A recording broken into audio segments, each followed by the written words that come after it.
Now coming to the center of the field, the captains of the Patriots. Number 12, Charlie Robichaux. Number 21, Eddie Challenge.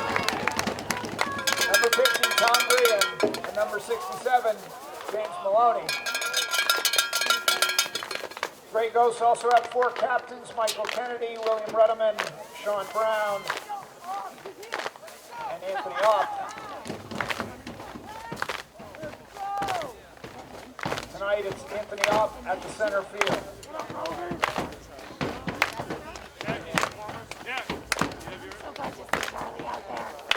Westford has won the toss and elected to receive. The Patriots will defend the north end zone.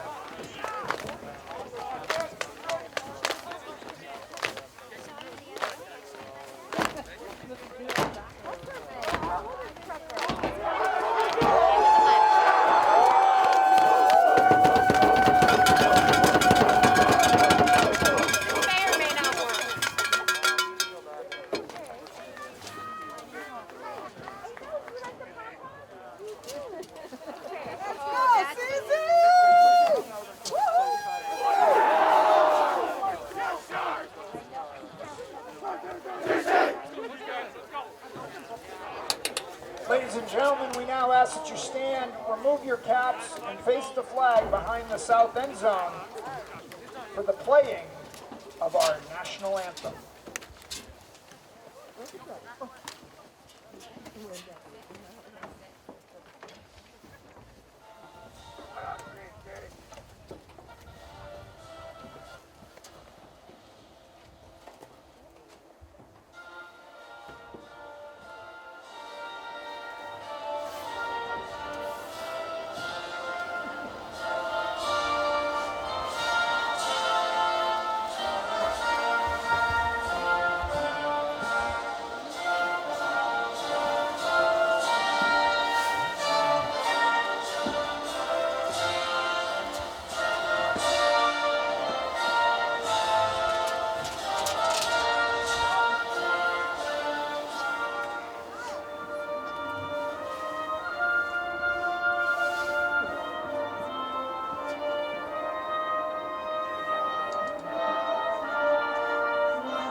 Oh, that's awesome.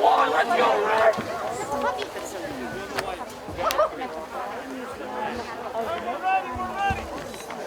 Hey, run! Wow.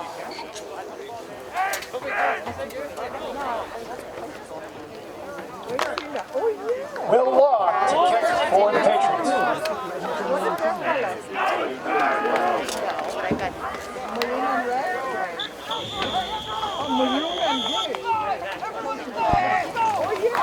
Seems okay. Here we go. Pardon this team. Will Law, a little squib kick. Fair caught by Westford at their own 37. Yeah, Will Law looks a little bit upset with himself. I do not think that that was the plan.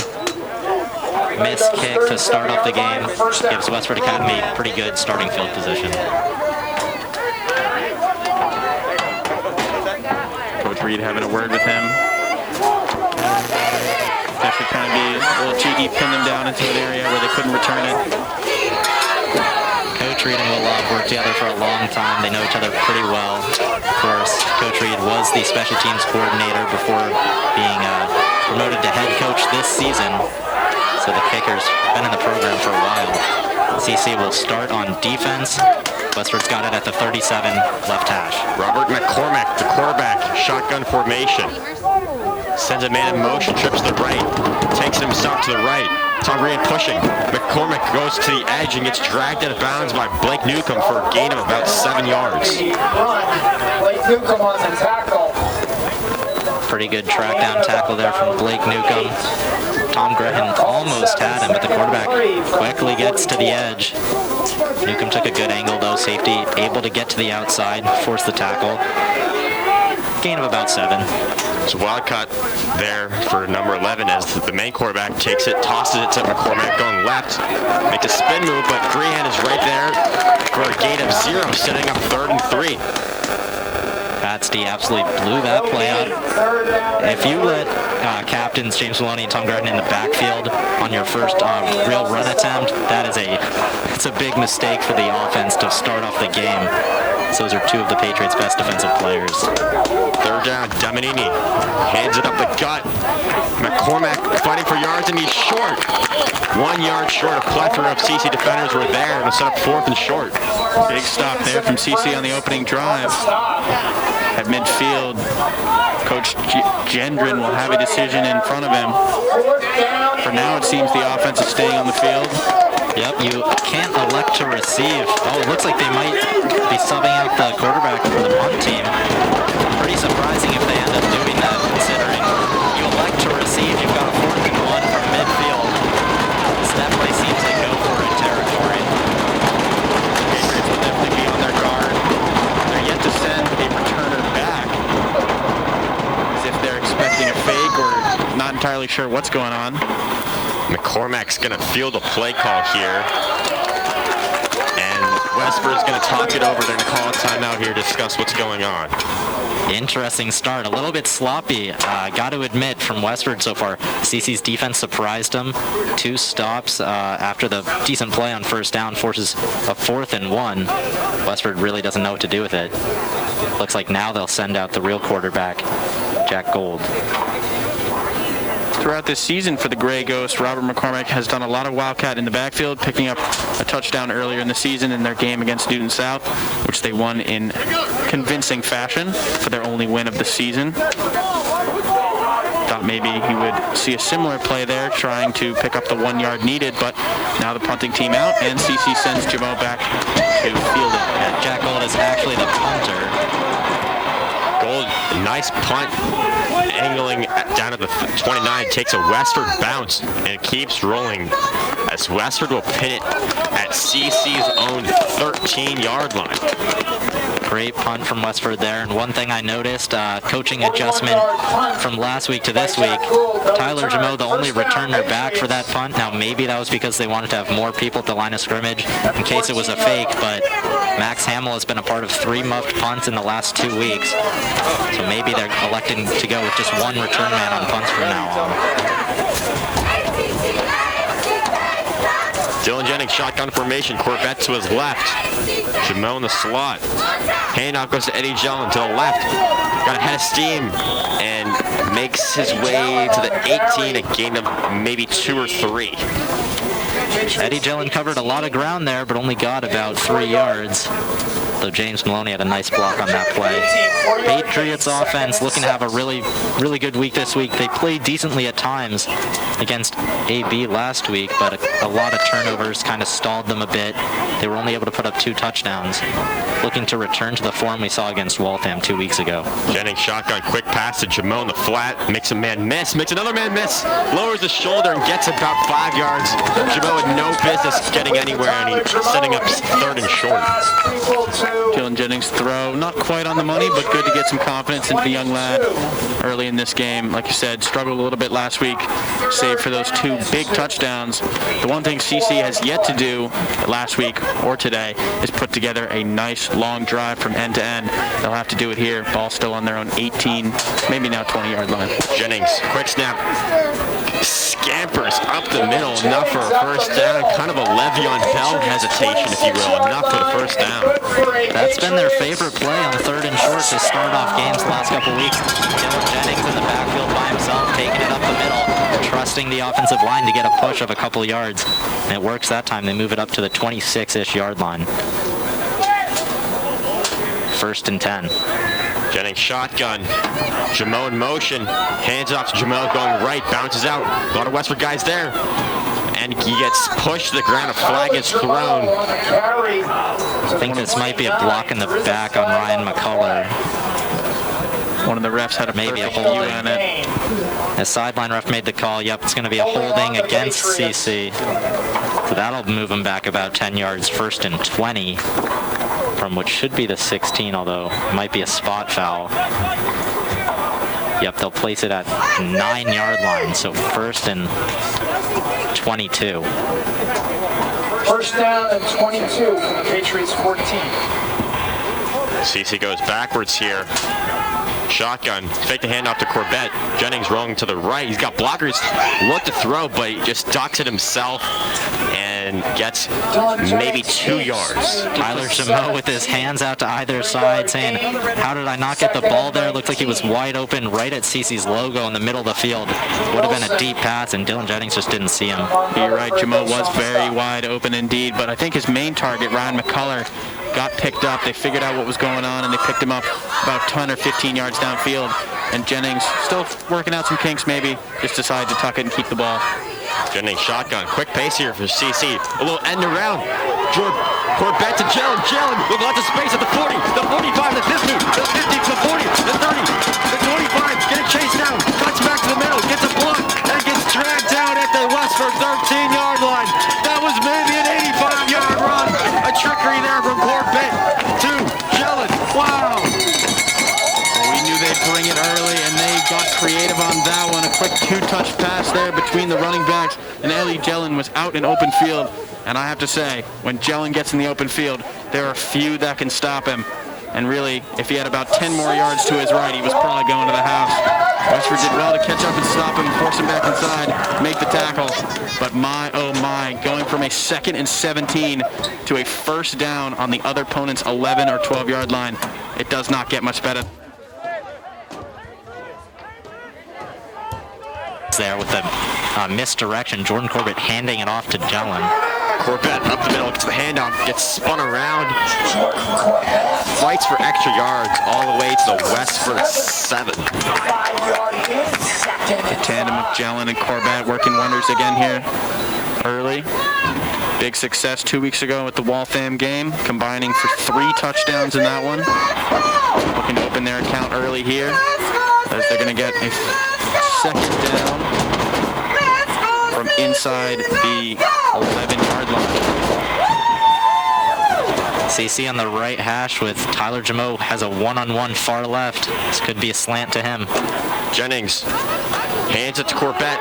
Jukes moves to the left, and he's battling into the end zone for a Patriots touchdown. Corbett running to the left, almost untouched until he met the face of some unlucky Westford defender, and that guy said hello to the turf almost instantly, as most defenders do when Jordan Corbett runs their way. Easy touchdown there for the Patriots after the big run from Jelen. Corbett just casually running through about 3 Westford defenders there on his way to the end zone. Little hesitation move, bounced it to the left side and had a lane from there. Will Law for the extra point.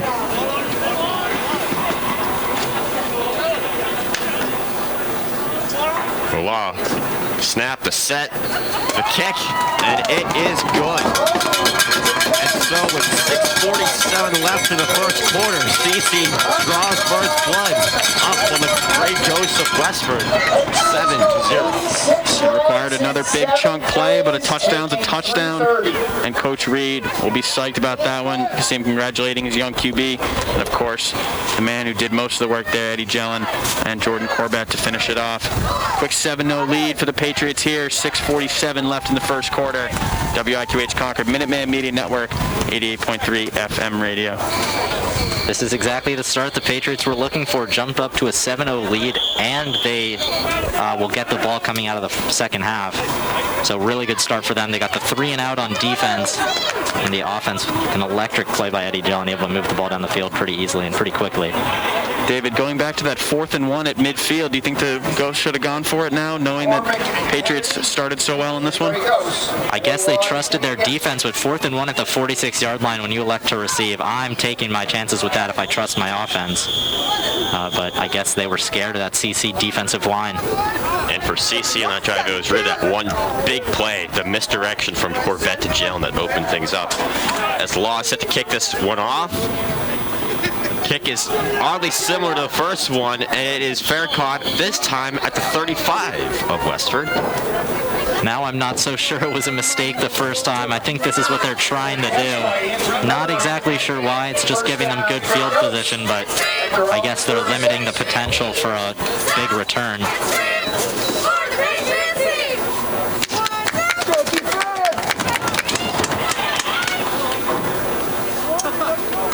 Deja vu here as Westford will take this 1st and 10 from their own 36 left hash, this time down 7.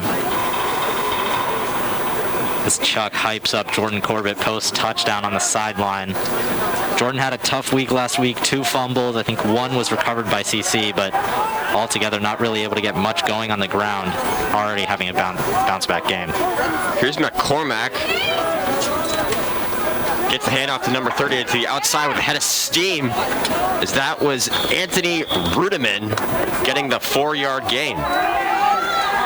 Flag flies really late. What is this going to be? Unsportsmanlike conduct, the offense, the culprit, potentially, number 87, Kyle Donnie, as he was hanging his head, walking away from the ref. Something must have happened in the pile post-tackle there as the ref threw the flag, and Westford instantly knew that it was on them. They moved backwards, and the play will count, so they pick up about 5, but move back 15 as a result of the penalty. 3rd and 21. Gold, excuse me. A 10-yard completion there. That was Damini getting it out there to number 6, Michael Kennedy. Brian Jennings, the inside linebacker on that play, might have had a chance at that ball if he had been aware that the slant was being run behind him.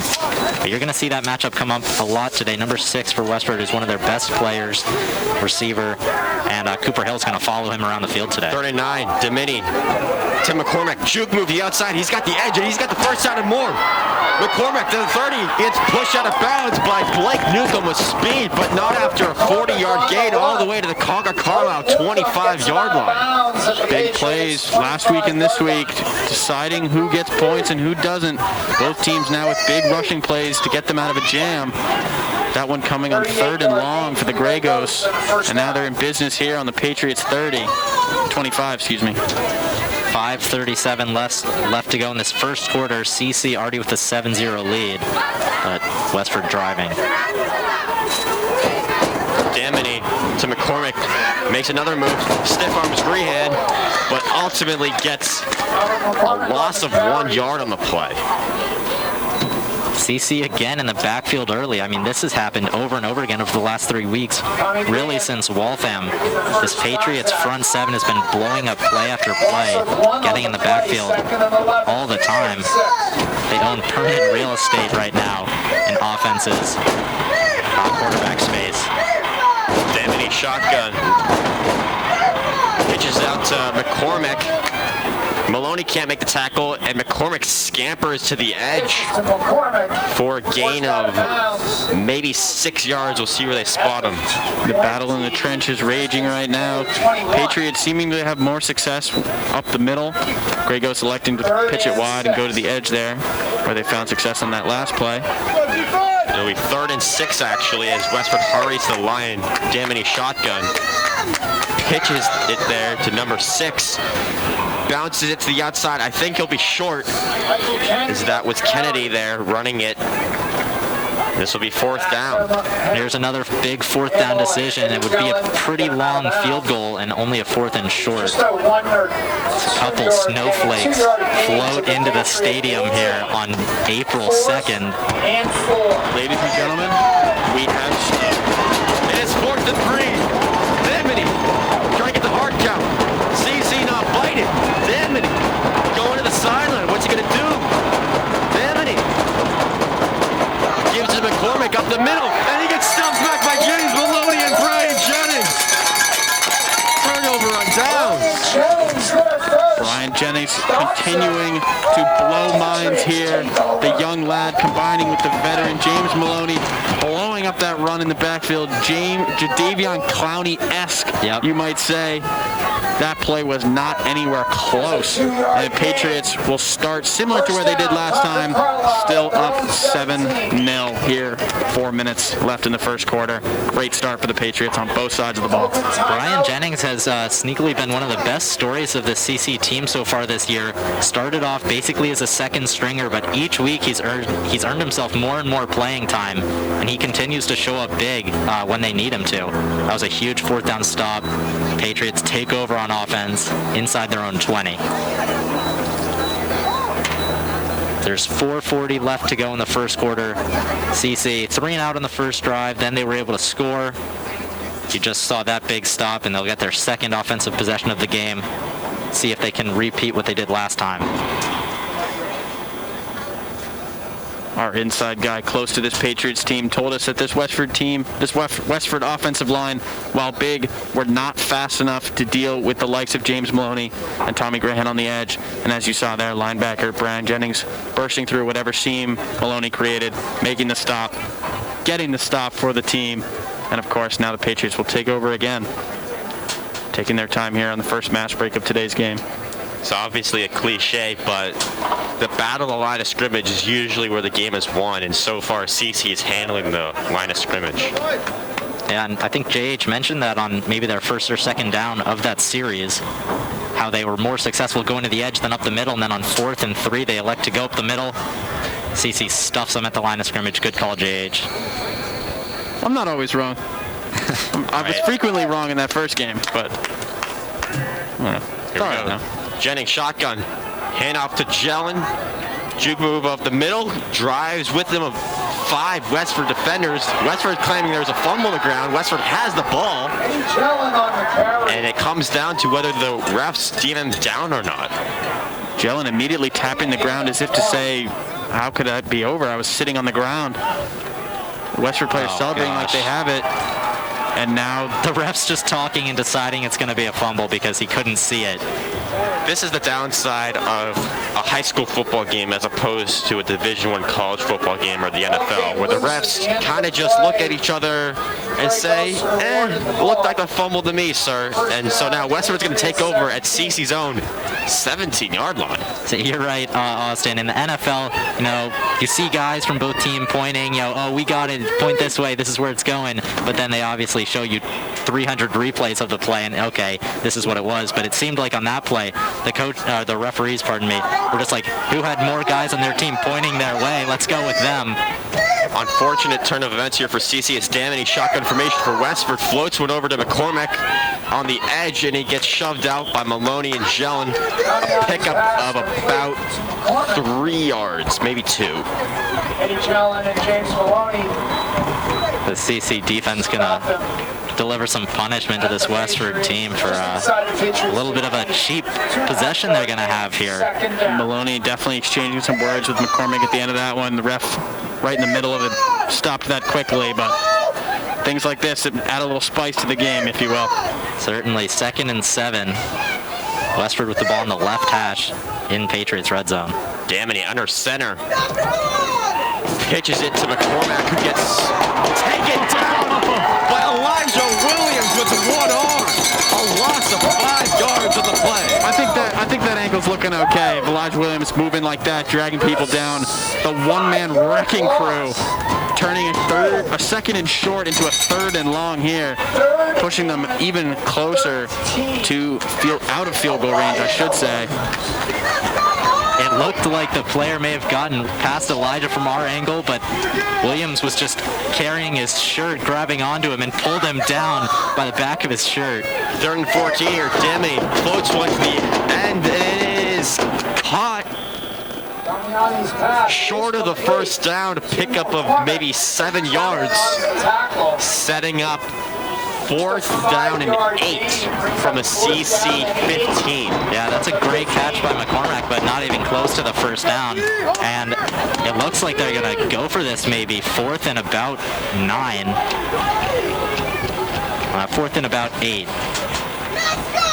from the 15-yard line. So big play here. CC got the stop last time. Then the fumble call.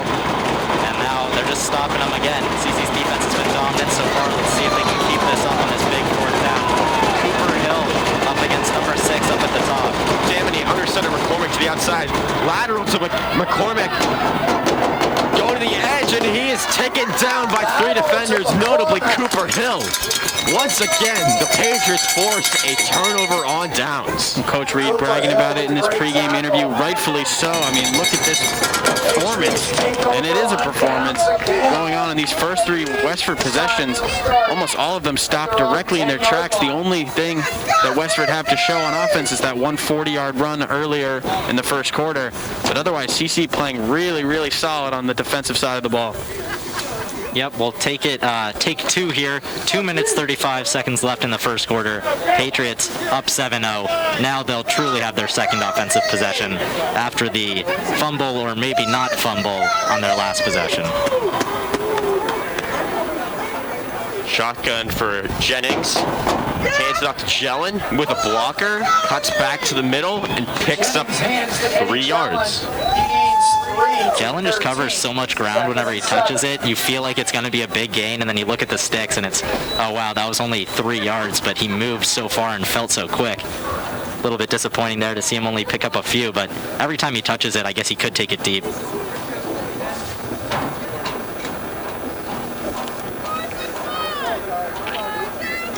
CC will have it 2nd and about 8 from their own 13. Jennings with Corbett to his right. Jellin in motion. Jennings hands it off to Corbett.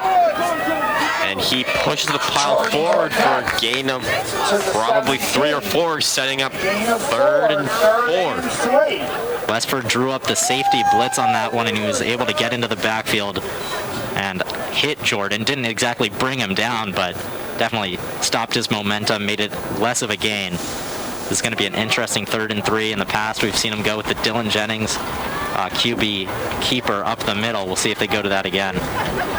This time they've got trips right, however, which we don't see very often.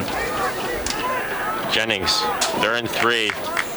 Drops back pass. He's got Corbett in the flat with the lane. Corbett breaking tackles, and that's enough, well enough for a first down. He gets about 10 yards all the way to CC 29. David, you mentioned those trips to the right. All 3 of those guys winning their blocking matchup, creating a truck-sized hole for Corbett to go through. And as we've seen throughout this season and all of his high school career, that man is not easy to bring down, and it will require at least 2 or 3 defenders. He made light work of that one, picked up another huge gain for this offense, and of course, the first down. Yeah, and I love the call there by Coach Reed on 3rd and 3. I guess the Westford coach was thinking what I was thinking. They loaded the box, and then the pass to the outside was perfect. Westford had tons of space. Grehan runs up to the line of scrimmage to get in his tackle or guard position. Jennings fakes the snap, the hard count, and multiple Westford defenders bite on it. So this will be 1st and 5 here for CC. Love to get a free 5 yards on first down. It'll be 1st and 5 from the 34. 35 seconds left in this first quarter. Trips to the right again. Jennings Hands it to Corbett. Dancing. Not much earnings. The ball is out. The ball is out. It looks like Westford has recovered. The ref is signaling that Corbett was down. It probably did not look like he was down, but how about that makeup call? That is, you're exactly right, Austin. That is what is called a makeup call. I don't know if the ref thought he saw something or if he truly was just thinking, I've got to make this up. But Jordan was even holding his head in his hands after that play, knew it was a fumble, knew he wasn't down, and the ref is going to bail him out. CC will keep the ball at the 36-yard line, second and short. I will say, if there was one man in the stadium who could see exactly what was going on, it was that ref, because he was head on to the collision. There was tacklers to his left and right, and even Jordan, with so many people kind of bumping him from all sides, probably couldn't tell exactly when his knee hit the ground. But despite what you may believe about the earlier call, I do believe that was the correct call. If it was that ref who initially claimed he was down. Yep, we're CC announcers here. That was definitely the right call. No doubt in our minds that Jordan wasn't down there. Great call. No makeup call there. Heard it here first. Absolutely. And longtime listeners in the show, as we end the first quarter here on WIQH, longtime listeners of all things CC sports. Well, no, I'm a big atmosphere guy. Absolutely, when it comes to stadiums and briefing the listeners on all things here. And I have to say, Austin, David, and all of our listeners, there are few sights that are more welcome than seeing the blankets and the CC faithful student section on the hill, no matter what the venue is. Just shades of CC playoffs for fall sports, and of course the all-important pajama sight, you could say, for the basketball season and things like that. That's exactly right, JH. It kind of reminds me of like a late November Raw Foxborough game. You know, Jim Nance is on the call, darkness is descending. Brings me back to the Tom Brady days when he was a New England Patriot. Certainly does. We've got that football atmosphere that is synonymous with Tom Brady in New England. So we wait for the second quarter to kick off. Patriots will start with the ball after the fumble that was called. His knee was down. So we'll have 12 minutes left in this first half. Patriots up 7-0. A few Westford fans now taking their spot. Given that we are in the dingiest part of the stadium, you could say. Yeah, imagine being a fan of a Grey Ghost. Can't even see him. Wouldn't be me, yeah. I have to say, though, the Westford jersey is looking pretty clean out there. I know, JH, that you like them. I do like them. I can't hide that. It's the all-gray sort of color rush with the white accents. It looks pretty good, although I am a sucker for the maroon and white. Jamo starting a Wildcat formation here for the second quarter. Jamo going to his left, makes a man miss, cuts back, and is dragged down after a gain of 10 yards all the way to the CC 46 for Patriots. First down. That's one of the slowest, and sorry, David, one of the most slowest and methodical looking plays as he sort of just, like a Le'Veon Bell would, sort of galloped to the outside, picked his lane, and just nobody was pressuring him, and he picked up a big gain there. Tyler Jamo, one of the shiftiest players on the CC team. He's got the breakaway speed. He's got the moves. He can do it all for them. Yeah, he started in Wildcat there. Pretty interesting to see. We haven't seen that yet this year with Jamo in the backfield. Jennings back at quarterback. Shotgun for him. To Jamo in the flat. He's got to make a man miss. Stiff arms one guy. He stiff arms another guy. And he's talking to Westford, the whole Westford bunch, as he gets maybe 1 yard. But really, it should have been a loss. Second and 9 to 47. Although there is definitely a level of mutual respect between a lot of these teams, and Jamo usually can see them helping each other up after the play. I'm sure these guys know his face and his name around the league after what a tremendous basketball season he had and 4 years here at CC. Sure, there's a bit of a friendly rivalry there and definitely a competitive spirit. Jennings shotgun here. He's going to take it himself up the middle. He has a hole, gets pushed backwards, and will get stopped. They're going to spot him at the Westford side of the field at their 49, setting up 3rd and 5. He navigates his way into Westford territory and gets stopped at the 49, so 3rd and 5. Big play here, probably 4-down territory at this part of the field. We've got 11 minutes left in the second quarter. Patriots still up 7-0. An interesting thing to note for fans who might be questioning why, if you have such a talented Eddie Jellin and Jordan Corbett tandem, why send Jennings into the fray? But it just makes those options way more believable. Jennings rolling to the right here in 3rd and 5. He's got Jellin. He's going to cut him back himself. And he's going to get stopped 1 yard short. It looked like Jellin was pretty open there. To the 45. But it'll be 4th and 1. That's the second time today that we've seen a wide open CC receiver kind of shrug and say, how come I'm not getting the ball there? He was clearly the read in the flat, wide open, would have had a big gain. Jennings, I guess, saw the hole, decided to take it himself, 4th and short. Corbett here, Wildcat formation. CC's going for it. The ball is fumbled. It is not fielded properly. And Westford is going to recover it. And they're going to take over in CC territory. And CC's 46. It would have been Westford ball anyway, but now they just have slightly better field position. Just one too many things going on for CC players in the backfield. Jordan Corbett trying to take that in the Wildcat.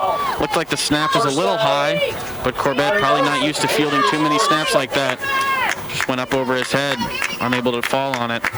Although, as you said, on a 4th down like that, wouldn't have made too much of a difference. Either way, Ghosts take over. More good field position for this struggling offense. Second turnover by CC, and this is something I talked to Coach Reed about earlier on in the season, how he feels about Wildcat putting Tyler and Jordan back there, and his main thing was he wants to be careful with it because they don't have as much experience catching snaps. Demay with the play action pass and an easy completion over the seam for 25 yards all the way to the CC 21. CC sitting in the zone there, and he got wide open up the seam for a really solid 20-25 yard gain. Westford edging closer to the CC red zone after that big play. Damony looked very comfortable back there in the pocket. Approaching 9.5 minutes to play here in the first half. CC leading Westford 7-0, but Westford driving. Damony shotgun formation. Hands it off to McCormick, breaks a tackle, but he won't break the tackle. Tom Freehan and Charlie Robichaux picking up 3 yards. 2-yard gain, 2nd and 8. Really good tackle there from Tom Graham. Brian Jennings almost had him in the backfield, but he was able to spin out, tried to cut it back up the middle. Graham, very disciplined, staying in his zone, able to make the tackle, wrap him up, limit the gain. 2nd and 7. Damony dropping back to pass, looking right to McCormick in the flat. Robichaux misses the tackle as McCormick scampers out. Out of bounds by Brian Jennings. Enough for a first down. Maybe it'll be 30 short. The ref giving the hand to the chain gang, who was trying to move it up, make it maybe 1st and goal. Gonna say, no, it's 3rd and 1. Charlie Robichaux with a shake of the head there on that last play, unable to get the open field tackle. Even without a torn bicep, it would have been a highlight reel tackle if he could have made the play. But talk about someone who holds himself to such a high standard. He'll have hoped he could have done better there. 3rd and short here for Westford. Damony taking himself to the left-hand side, spins around, see where they spot him, but it looks like he's going to be a yard short. We're going to have yet another 4th and 1 for Westford in CC red zone. We've had it twice already. Patriots winning the last 2 matchups.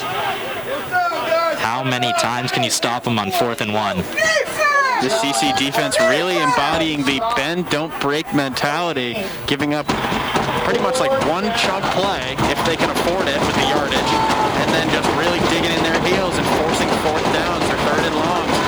Gotta hand it to them here. Kept a clean sheet. That's my soccer coming through, but they've kept Weston off the board so far. The Grey Ghost knocking here with a 4th and short. Big play coming now. Damony under center. Passing it to the left-hand side, and that's too far for the intended receiver. Floats in the back of the end zone. Max Hamill with the coverage of the play. It stopped me. You've heard this before, but CC will be taking over on downs. Well, I'm going to have to stop you, Austin, because as you said, this is the 3rd or 4th time that they've done that. Been able to get a stop deep in their own territory. And on that one, Max Hamill watching the receiver all the way. Ball was never even close. Hamill, despite his lower end on the size, definitely got a big brain IQ for football. knew exactly what to do there. Just let the ball harmlessly fall to the turf. With 8 minutes left in this first half, CC will take over at their own 14. Tough field position here for CC. Jelen in shotgun in motion. It goes to Jelen, who gets spun around, still on his feet, and he gets tackled for a gain of 1 yard. Jelen on the carry, gain of 2, 2nd and 8. CC a little bit more conservative here after the back-to-back turnovers on their last couple of drives. That first drive was really good with the big Eddie Jelen play, maybe a 70, 80-yard run, and finishing it off with the Jordan Corbett touchdown. But since then, neither offenses have really been able to get much going. Still only 7-0 with 7 minutes left. Jennings. Another trick play here for Corbett to Jelen, spinning around. And another first down here. The same play that got them the big chunk in the first quarter gets them the first down here. If they ever put a tracker on Eddie Jelen, I'm sure he must be running close to like 50% of his yards across the field in some kind of motion play or trying to dodge tackles and use his speed. I mean, it's unbelievable to watch. Just the sheer effort he goes through to get every yard. Does so much for this team, and another big play there to his name. Yeah, and they go back to that play that broke loose earlier for the big gain. Looked like he might have had it again, maybe one block away from breaking that one free. Still a good gain. Going to be 1st and 10 from the 27. Jennings taking it himself with the scamper run. Bounces up the middle with a lot of head of steam and takes some Westford defenders with him for a 12-yard gain. First down. Westford really trying to take advantage of the refs not being able to see the play. Dylan Jennings going down, and the second he's on the ground laying there with the ball, they grab it out of his hands and call fumble, fumble. The refs saw it that time, said, nah, he was down for a couple seconds, buddy, but they keep going for that, and so far it's been fairly effective. They did get that one fumble earlier. Approaching 6 minutes to play here, the first half. CC up on Westford 7-0. Shotgun formation for Jennings here on 1st and 10. Looking to the left, he's got Jamo across in the slant. Jamo takes 3 defenders with him all the way to exactly midfield for Patriots. First down. Let's go. Let's go. Dylan Jennings, great pass over the middle, hit Tyler Jamo on a slant right in the numbers. And man, watching that kid struggle a little early in the season, feel nothing but happiness for him. He hit a nice pass there, just does wonders for the confidence. Love to see him succeed out there, not only as a CC fan, but just as a football fan. One thing you don't like to see on the sideline, Will Law stretching out for a punt. 1st and 10. Hopefully he'll be kicking an extra point this drive. Handoff goes to Jelen as he gets slid down awkwardly, but in classic Eddie Jelen fashion, bounces back up as if nothing happened. Looks like there might be a flag on the play. The toughness of that Jelen family, my goodness. He got popped up in the air and pummeled into the ground. Got right back up, and he's good. Was about a 2-yard gain, but we'll see what the penalty is. Looks like they're marking the spot after the play. Wow, they're going to call a blindside block against CC. I don't know who that went against. Maybe Tyler Jamo. He's complaining to the sidelines, but this is going to move them back quite a bit. Will remain 1st down, though, so keep the chains. Move back 10 yards for the blindside block. 1st and 20 from their own 40. Not a foul you see too often at any level. 1st and 20 here. Nonetheless, it'll back him up. Jennings fakes the handoff. Jennings rolling to the right. We'll see what he does. He's going to take it himself with a blocker ahead of him, and he makes the most of it. He is down, rightfully so. Picks up 9 on the play there, as it looked like Ryan McCullough was trying to get open there. Ryan McCullough and Eddie Jelen both with their hand out, kind of begging for the ball again. They thought they both had a step on their man, running a similar route across the field, just 10 yards apart.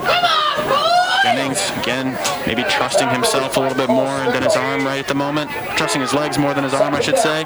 Electing to just run it.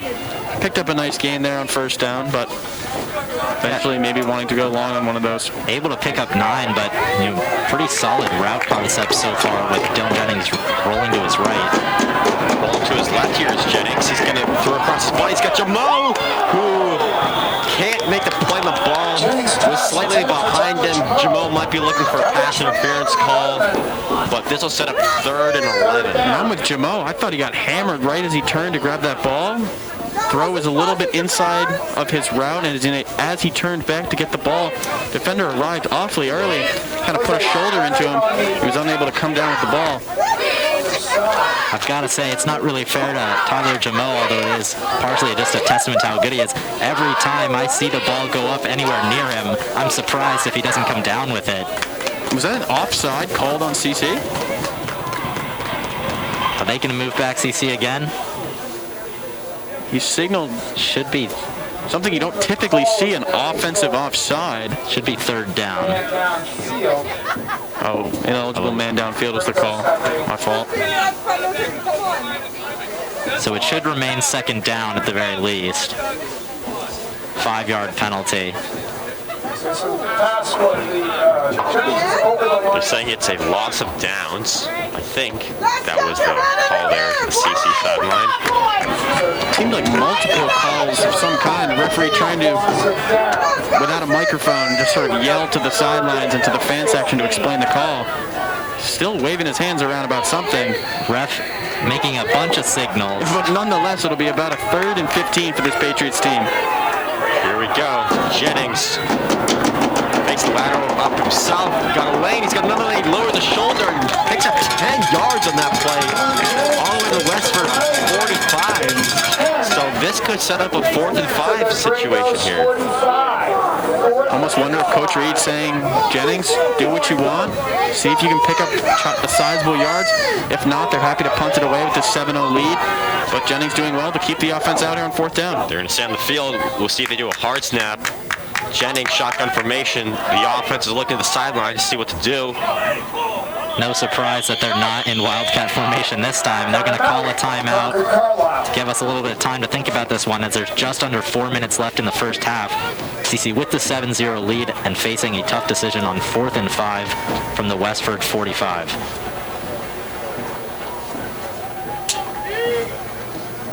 Last time they were in a similar position, 4th and short. Coach Reed drew up a Wildcat play with Jordan Corbett in the backfield. Snap was a little high, bounced off Corbett's hands, ended up being a fumble and a loss of about 9. It was 4th down, so it would have been a turnover on downs anyways, but still not happy with the result of an unsuccessful play. See what they do here. We have seen more 4th down plays here in today's first half than you might see some teams in the NFL have all season. You're right, that's a good observation, Austin. A lot of these drives have been either stalling at 4th down, or they get a 4th down, 1st down, another 4 downs to get a 1st down. It's been an interesting game so far. A lot of big-time moments so far. Another interesting thing to note, despite it being April, there's a scent of pumpkin spice on the wind, you could say. Sort of more remnants of that fall spirit. I'm serious. I don't know if that's a scent. That is very strong. I'm standing down underneath as Will Law will punt away, do his signature run-up, then punt down to the right corner. I'm down below, sitting below the booth. And wow, look at this punt. Jalo Jamo stopping it at the 6-inch line. Ball just kept rolling and rolling. Jamo made that dangerously close. But my gosh, that is the best punt you could possibly have. So Coach Reed decides to play it conservatively with the 7-point lead. We're going to punt on 4th and 5 from the 45. And rather than give them good field position with 3 minutes left. And it ends up working out. They pin them at the 1-yard line. Now all of a sudden we're in safety territory, possibly. Well, with the penetration that James Maloney and Tommy Grant have gotten today on these offensive linemen, I'd suppose a safety is entirely possible. Yeah, Westford's got to be careful here. Definitely got to stack the box, put as many guys in there as you possibly can. Hope to get back into the backfield. Blow up just one more play. They do it so often. This would be the perfect time. At the 1-yard line, this is when situational football is really big. This is when the coaching chess matchup is kind of at its peak. What do you do? What are you going to counter with? You know, which guys are you going to put out there? We could see a timeout after they put their looks up. Coach doesn't like what the other team is drawing up, but this is going to be a really interesting first series for this drive.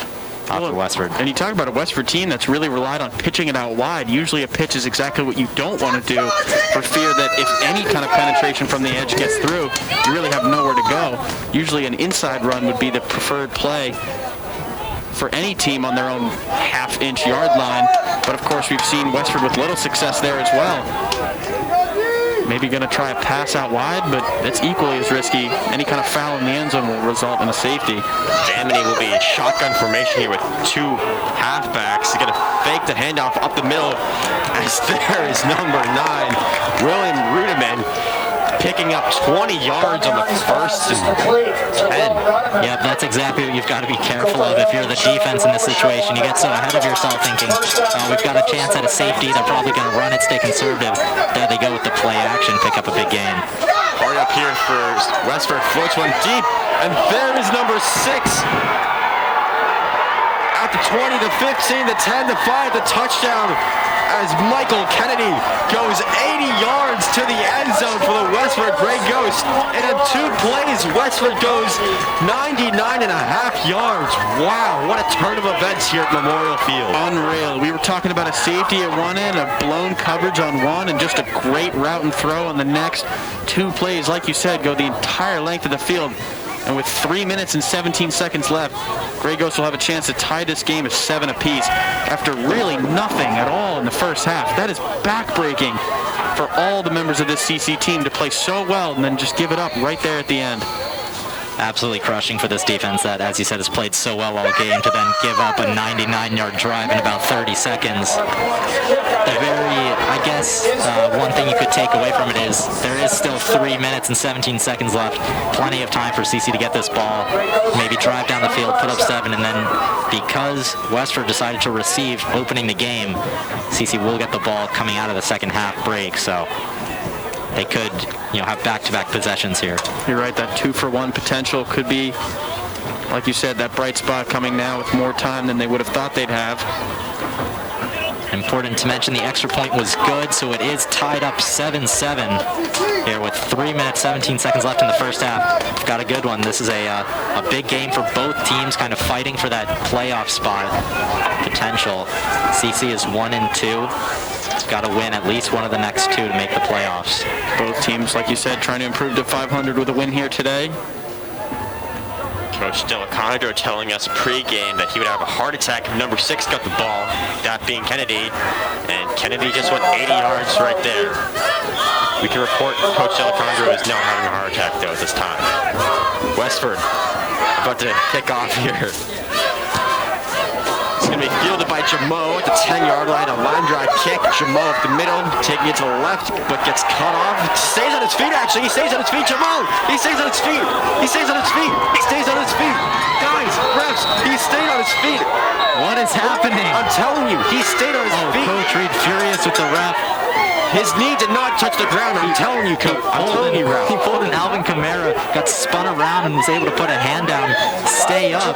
They're going to call him down at the 20-something yard line. Coach Reed is furious after that blown call. And rightfully so, because the whole point of the rule is that you let him finish the run and then talk about whether it was down or not. I understand that when you don't have instant replay, you can't afford, there's no point in letting him finish the play if you really believe he was down. But what's the point? I mean, a completely blown call would have been Tyler Jamo to the house for 6 right after a huge drive from the Westford Ghosts. They're going to redo this play, says the refs. No way. This is patently ridiculous, ladies and gentlemen. If you know you messed up the call, then, I don't understand what the point is. There was 6 or 7 inadvertent whistles on that one play. And granted, maybe Westford would have finished the play if they thought they were defending for their lives. But my goodness, to replay the down? Really? Really? I've never seen anything like this before. This is truly a historical moment in high school football. The refs deciding to replay it, and they've got to be a little bit embarrassed right now with all of maybe 1,000 people staring down at them. Well, exactly. You make a mistake, whatever, right? Move on. It's sports. It's high school sports. You don't have instant replay, whatever. That's fine. But to replay the down, that's just a slap in the face to the Patriots. It's not even a consolation. It would be the ultimate karma move if Tyler Jamo were to score a touchdown on this kickoff here, as he should have on the last play. Here's the second kickoff. It is up, and it is fielded by Jamo at the 12-yard line. We'll see what Jamo does here. Blockers ahead of him to the right-hand side. Tackled down at the Patriots 38. I mean, I get you want to give them a chance to get better field position as if you're trying to make it up for them. What do you do if he fumbles? Well, at that point, if you're the refs, you've got to just say, no, he was down. Like, that's what we saw. We got to stick to our guns. And now you're going to go out and basically admit that you messed up the call and give them another try. This is just one of the weirdest things I've ever seen. Refs are just making up the rules as they go, it seems like. Thankfully, a worst-case scenario was avoided. Jamo held on to the football. It's not like some big turnover happened that would have really put Patriots fans in bedlam, and nothing short of it.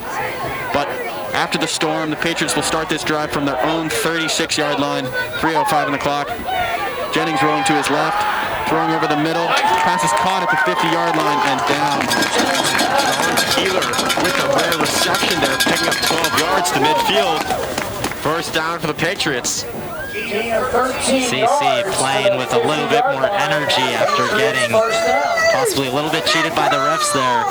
3 minutes left and they're driving already at the 50.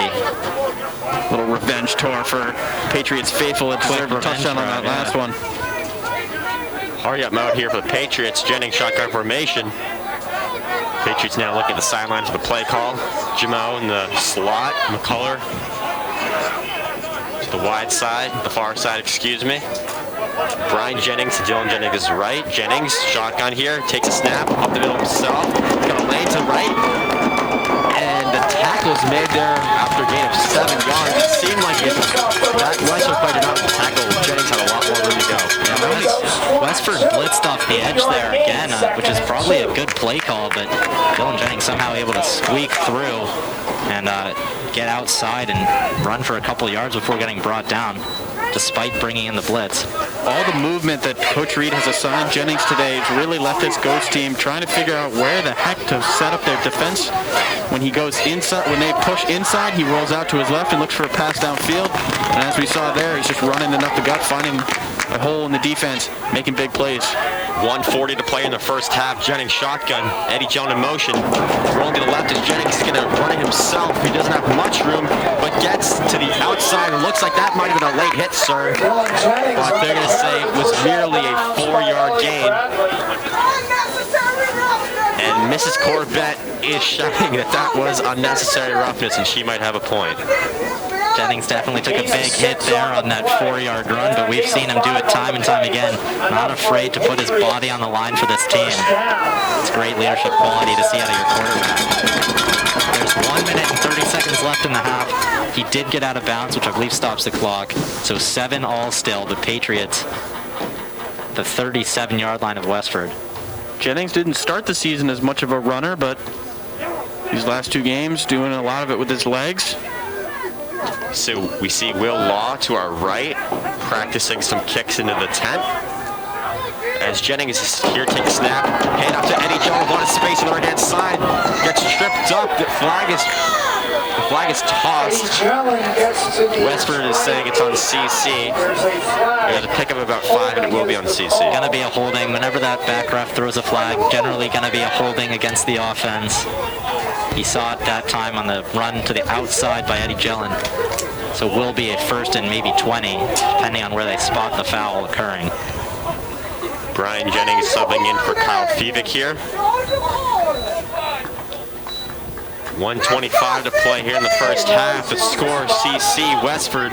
Excuse me, I said the score was CC. The score is CC 7, Westford 7. First and 17. Because the holding happened 3 yards in front of the line of scrimmage, it's only going to be first and 17. Jennings shotgun here, passing it to Jalen in the flat, and Grehan gets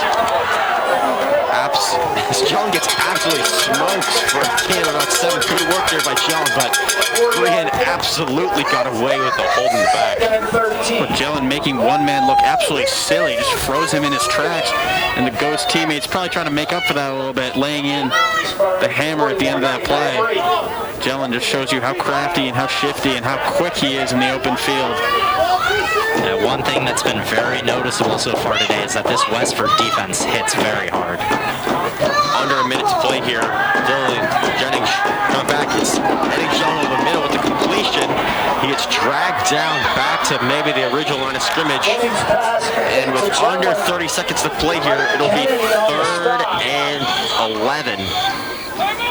CC takes a timeout with 25 seconds left. Just a reminder, a few weeks ago in one of our pregame interviews, Coach Reed said he was confident that Will Law could hit from David. What was it, about 50 yards? He said he's seen him hit from 50 in practice, and he hopes that Will Law gets a chance to break a record, a high school record that is. So 25 seconds left, it's 3rd down.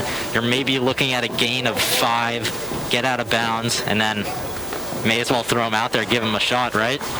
So a target, if we give him the 45, cold air helps the ball maybe travel a little more. Not sure how that works. Totally, I did graduate with a C in physics class. Speaking of physics, actually, Jack Henry, I would like to take this moment to shout out Mrs. Picard. I told her today over Zoom, if you let us out early, I'll shout you out. So did that, and so shout out Mrs. Picard. I can promise our fans that was not intentional. I had no idea of the Picard shout out, but Miss Picard, I'm sorry that I didn't do so well in your class, but glad that you're listening to us here. I hope she is.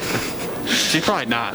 CC with a 3rd and 11, 25 seconds left in this first half, tied up at 7-all right now. As we were just discussing, they've got to get maybe 5 yards to put Will Law within 50-yard field goal range. So we just heard a bang on the bleachers, but just the CC faithful being rowdy. Excited for this. This is a big play to end the half. Here we go, 25 seconds left. Got Ryan McCullough left, Kyle Fevick and Eddie Joe on the right. You've got Tyler in the slot on the left. 3rd and 11. Jennings shotgun. Tyler's got a good matchup.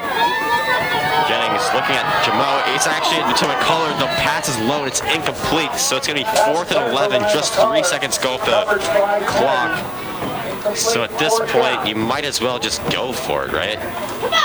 Really disappointed here that we might not get to see Will Law attempt a 54-yard field goal. That is pretty much what they're looking at right now. He runs up to the sideline. He's looking for Coach to give him the go-ahead. Coach Reed is not even looking in the direction of Will Law, which is unfortunate. The young lad just hoping for a chance. He's like, put me in, Coach. 4th and 11. This is an interesting call. You basically got to throw it deep unless you maybe get a good screenplay drawn up. I don't think we've really seen CC in this situation before. It'll be interesting to see what they decide to do. Maybe a slant shot to Tyler Jamal in the slot, or you take a deep one for Ryan McCullough. They like to do that often as well. Joan in the other slot, far side. Jennings singing out to Fevick. Jennings shotgun. Tried to get the hard count, and a flag's going to be called. Delay of game. Delay of game against CC. This is going to move him back another 5 yards. So here comes the punting unit. Perhaps just trying to draw him offside, get him a little closer. Never really, while there was a lot of pre-snap communication between the players, didn't really seem like they had any intention of snapping that ball. I guess so. If they get the 5-yard penalty, it either makes it easier to go for, or maybe they kick the field goal in that scenario. Otherwise, you just elect to punt it, try to pin them deep. Westford with nobody back to receive this punt. Will Law. A big punt falling at the 16-yard line of Westford. CC's going to let this bounce at the 15-yard line right where it is. And so with 7 seconds left in a 7-7 ball game, Westford will take over, presumably take a knee. However, you can always do that down the same throw. 7 seconds left. Going to be tough for them to get more than maybe 2 plays off if they really do try to score on this possession. But I think they're lucky to be in this game at 7-all, and I wouldn't be surprised if they're happy to take this to half. CC Dog Watch, WIQH Dog Watch, I should say, in action. Got a pretty little, looks like a young puppy, maybe a Brittany Spaniel, if you will. Beautiful brown coat. Love to see the dogs out here on this frigid day. Frigid for April, I should say, not frigid in terms of New England. You were saying earlier that 37 degrees is really not that cold, but I would have to disagree with you. I'm pretty cold right now. Westford's going to throw here. Bouncing to the outside is Demony. He's going to toss one complete to Kennedy, who's going to get pushed out with zeros on the clock. As Tyler Jameau, excuse me, that'll be Amari Williams. Amari getting a play there as he gets dragged down on his own sideline. Well, that'll bring us to the half with a score: the Patriots 7, the Grey Ghosts of Westford also 7.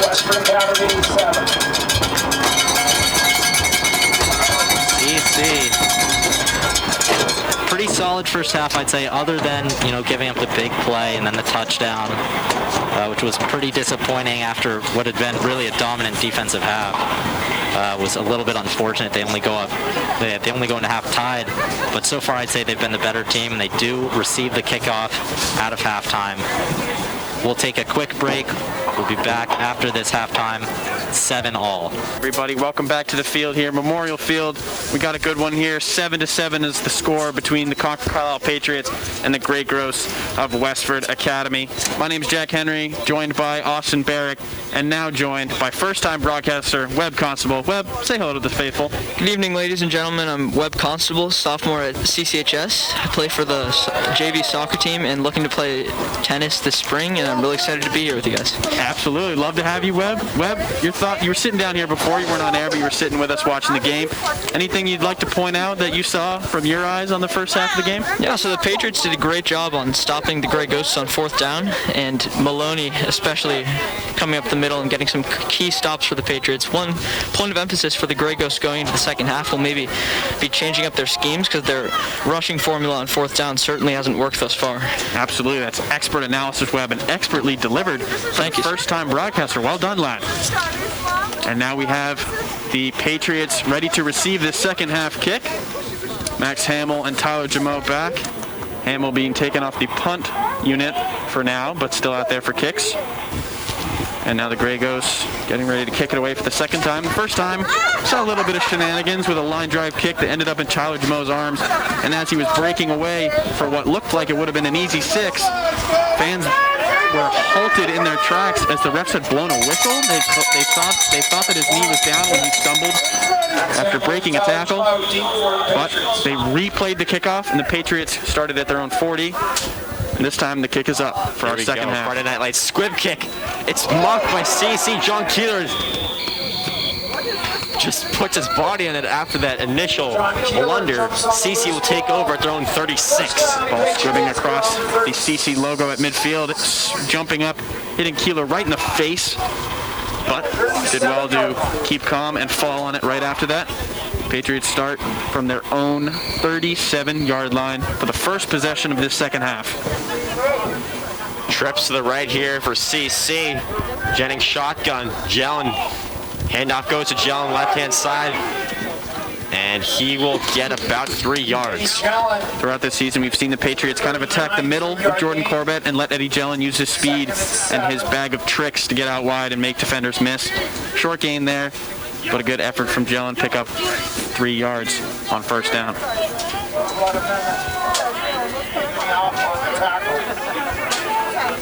Second and 7 here. Shotgun for CC. Jennings to the right this time goes John. Now cuts back up the middle with a head of steam. Gain of 6 yards will be 3rd and 1. Benefit of having so many different capable ball carriers in the backfield is that they can really change it up at any moment, and the defense isn't quite sure how to deal with it. Like we said in the first half, the more times that Dylan Jennings runs the ball, the more times the Ghosts will bite on every play action, and every single time that he rolls out, they do have to be conscious of that run. 3rd and 1 shotgun formation here for Jennings. And now goes to Jelen yet again, and he's got the push for 5 yards. Enough for a Patriots. First down. Patriots running with some vigor right now and purpose as they push forward on this first drive. Not exactly running no huddle, but definitely keeping the tempo high. Starting with 4 rushing plays right out of the gate.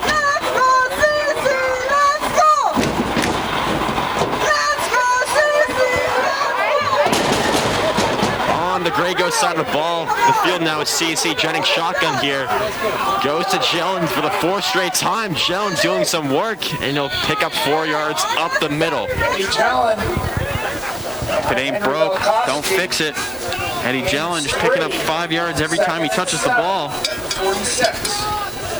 And this will set up, looks to be about a second and a long 6, you could say. Almost 7 yards, more like a long 6. McCullough near side out wide. Jamo far side. Jennings shotgun. Hands it off to Corbett this time, who's going to plunge ahead for a gain of 3 or 4, setting up third and manageable. Corbett electing to move a little slower this time, protecting the ball with both of his hands. Sort of turning his back before he makes contact to fall, helping to protect the ball all the way to the ground.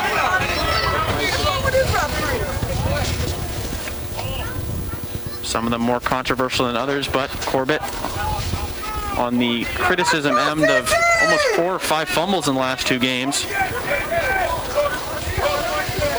Big third down here for CC. Jennings shotgun here. Corbett to his left. He's going to hand it off to Corbett to the right. He's got a hole, but he's going to get stopped short at the line of scrimmage. It looked like there is something manifesting there, but the Ghost swarmed quickly and will set up 4th down. Ghost bringing in some of their more linesmen, preparing for a 4th and short stand.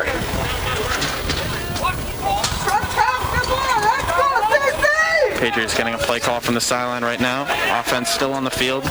Typically, as you see in most high school fashions, when you say Austin, punting doesn't really seem to be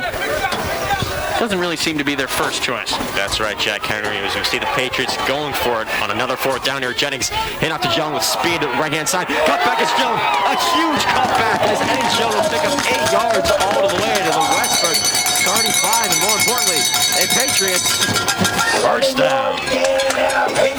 Yeah, JH, you mentioned the pace of the Patriots to start off the second half, the fast tempo, whether it's doing that to try to tire out these Grey Ghost defenders or the Patriots should just keep pounding the ground to make the defenders do some dirty work to stop the run.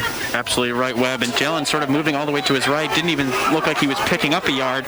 Thought maybe he was going to go all the way out wide. Like you said, cut it all the way back for the first down. Jennings going to run it himself yet again. Got a hole, makes a man miss, and gets upended. But falls harmlessly to the ground, a pickup of 4 yards. He did take a shot there low on his knees. But as the Patriot way, you could say, you will get right back to your feet. You show your teammates you're all right. These Patriots are moving with swagger right now. The defensive linemen of Westford look a little tired right now. Jennings, shotgun. Corbett to Jones yet again, and this time, fool me once, shame on you. Fool me twice, shame on me. Fool me 3 times. Westford wasn't going to be fooled 3 times as they stuff out the trick play there for a loss of yardage, setting up 3rd and long. Well said, Austin. One too many cutesy plays, you could say, in the backfield. 3rd down and 9. Big stop to this momentum the CC Patriots had. But they're still with the ball. 6.5 now left in the 3rd quarter. Good opening drive still with the Patriots after they received that second half kick. Crowd on the hill starting to thin a little bit as the temperatures plunge towards freezing. 3rd and 9 here. Jennings deep to McCullough, left-hand side. McCullough almost makes the heroic play. The ball was placed on the defender's back. But it was a difficult catch to make, and it'll be 4th and 9. 4th and 9 for the Patriots. Punt versus no punt decision we were mentioned just earlier. Now it seems like they're going to punt this one away. We've seen CC place the punt at the half-yard line of Westford, which you would think is a great thing, but Westford turned it into a 2-yard, 99-yard drive in a span of 30 seconds. Now lining up for a 4th down conversion. Jennings in the backfield again. Might be a bluff. We'll see. No, the snap is actually happening. It's mocked by Jennings, but he's still on his feet. Across the middle, he's got Jamo, jump ball situation, and it is intercepted, which Westford might actually not want to do because it just gives them worse field position. Yeah, an interesting play there. Wasn't sure if they were going to snap it. Law looked like he was coming on the field, then ran back off. Jennings snapped it. It was out to his right in the shotgun position. He picked it up, did well to keep his composure, sort of threw up a prayer to Tyler Jamo and Ryan McCullough, and it ended up in the arms of a Grey Ghost defender. And like you said, basically just a good punt.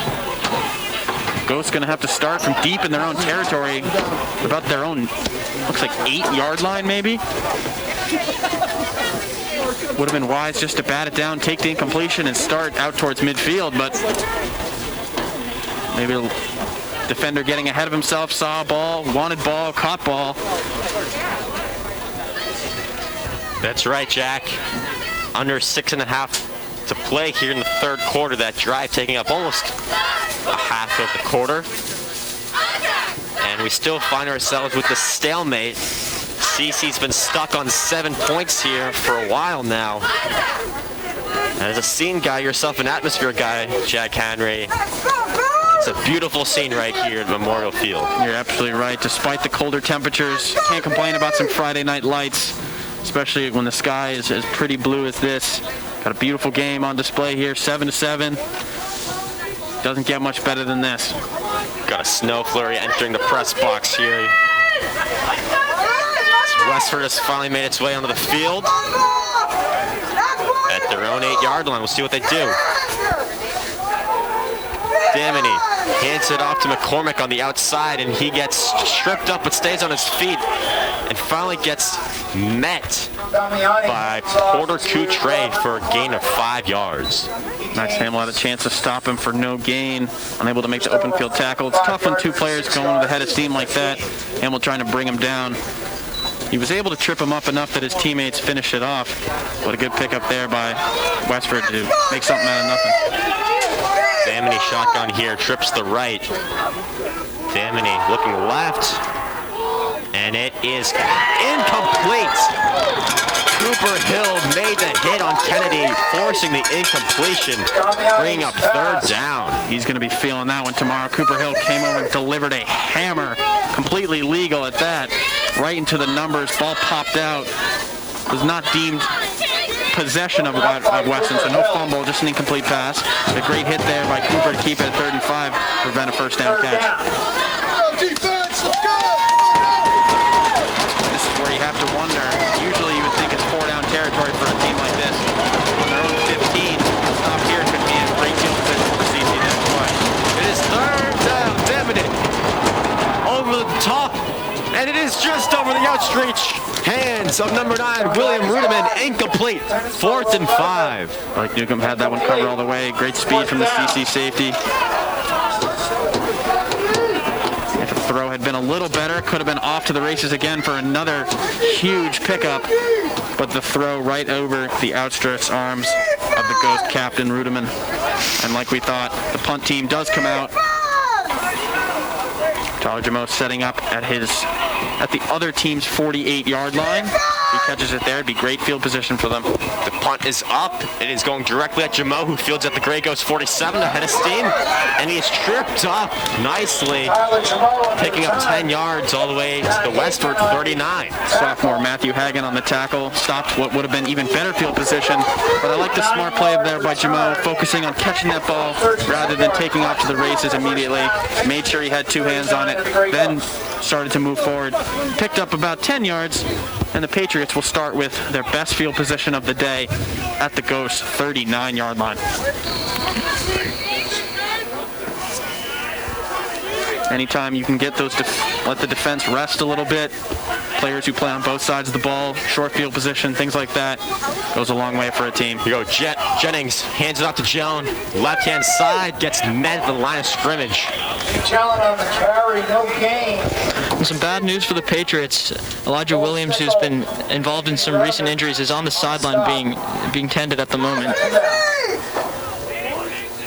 We'll let you know if and when he returns to the game, but you're right, I think it's that ankle. Looks like he's actually being worked on with the left ankle, as well as his previously injured right. We'll let you know more as we find out. Jennings fakes the handoff, rolling out right, looking for options. He's gonna throw it, and he's got Jalen for a first down. Wow, what a pass by Jennings. That was a gutsy play, and he picks up 15 yards to the Westford 23. This could be Dylan Jennings' 4th game of his high school career, but he could have fooled me there. The chemistry between Jalen and Jennings is unbelievable incredible. Jelen and Jennings, they stared at each other the whole way.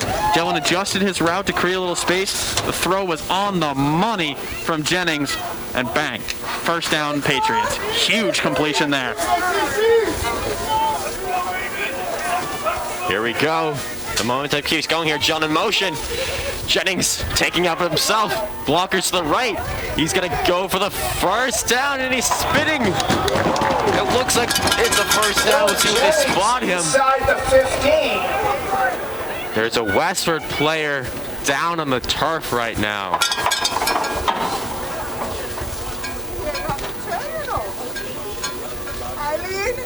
.438 left here in the third quarter. The score is 7-7, and a Grey Ghost. Athletic trainer Bill Bombassi out there to tend to the injured player. Can't see the number from here. We'll let you know as soon as we do, but play has stopped for the moment. Was a 10-yard gain, good for you, Patriots first down. Concerning sight here, player on the ground. Now picking up his head, but not much movement.